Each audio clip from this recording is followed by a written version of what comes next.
Ինչ է արձանագրել դատարանը, նախ ամենակարևոր փաստը, որ արձանագրել է դատարանը, ուժի գործադրման կամ գործադրման անմիջական սպառնալիքի ազդեցության տակ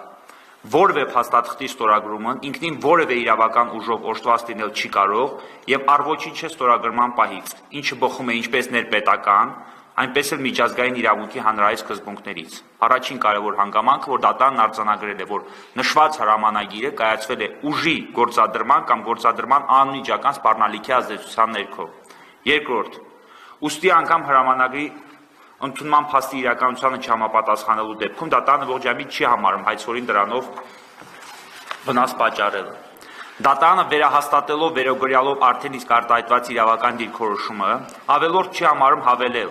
որ հայցորը հանդիսանալով Հայաստանի պատմություն 9-րդ դասարանի դասագրքում քննարկվող իրադարձությունների ոչ միայն անմիջական մասնակից, այլև ուղղակի դերակատար, ինչպես նաև հաշվի առնելով դրանց ներկայիս քաղաքական կարևորությունը եւ պատմական ճշմարտությունը հետագա սերունդներին առավելագույնս հավաստի կերպով փոխանցելու անհրաժեշտությունը վերաբերելի հրապարակումներում, այդ թվում եւ հատկապես ուսումնական գործընթացի մաս կազմող դասագրքային նյութերում, դրանց ճշգրիտ եւ ամբողջական նկարագրության առնչությամբ իրավացիորեն կարող է բարձրացնել համապատասխան մտահոգություններ, ի թիվս այլնի, նաեւ խնդրող առարկա հրամանագրի փաստացի չընդունման եւ կամ այն չեղարկելու վերաբերյալ թերի կամ ոչ լրիվ տվյալներ ներառված լինելու կապակցությամբ։ Դատարանը կարևորում է, որ հայցոր կողմի փաստարկներն ու դիտարկումները մասնավորապես տեղին են այնքանով, որքանով վերաբերում են դասագրքային նյութերում որևէ փաստաթղթի հիշատակմանը, ընթերցողի համար առանց դրա մասին առնվազն ընդհանուր բնույթի տեղեկությունների հասանելիությունն ապահովելուն, որպեսզի բաց թողում հայցադյումին կից ներկայացված դասագրքի համապատասխան տեքստերում ակնհայտորեն առկա է։ Սակայն դատարանի համոզմամբ նշված հարցերի վերհանումը տվյալ պարագայում այնուամենայնիվ դուրս է հայցորի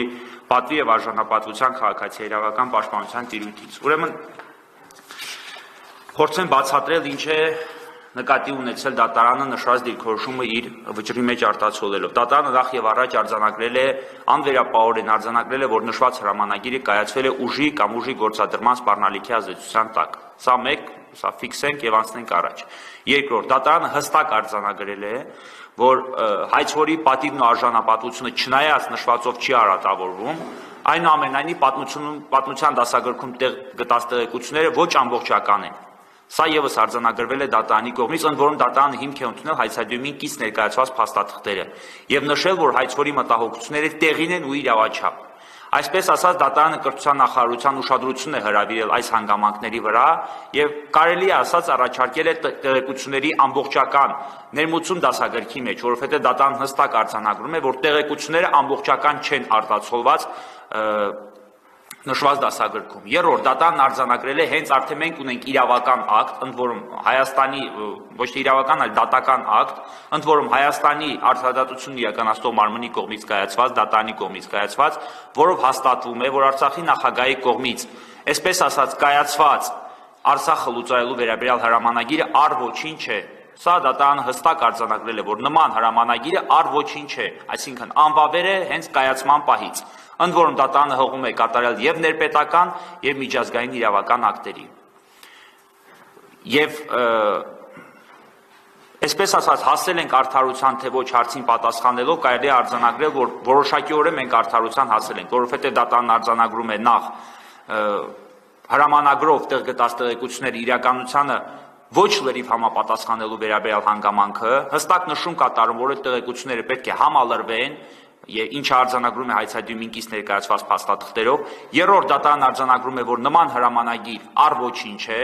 թե ներպետական եւ թե միջազգային իրավական ակտերով, նշելով, որ այն կայացվել է ուժի կամ ուժի գործադրման անմիջական սպառնալիքի ազդեցության տակ։ Սա այն կարևոր տեղեկություններն են, որոնք ես ցանկանում եի հրապարակել, որպեսզի բոլորի համար լինի հասանելի։ Այսօր առավոտվանից որոշ լրատվամիջոցներ անգամ տեղեկություններ են տարածել, որ հայցը մերժվել է։ Այո, իրականում հայցը մերժվել է, բայց հայցը մերժվելով ասել, որ Արցախի հանրապետության նախագահը պարտություն է կրել այս գործով, ճիշտ չէ, որովհետև հակառակը, ճիշտ հակառակը Արցախի հանրապետության նախագահը հասել է նրան, ինչը հաստատի ցանկացել է։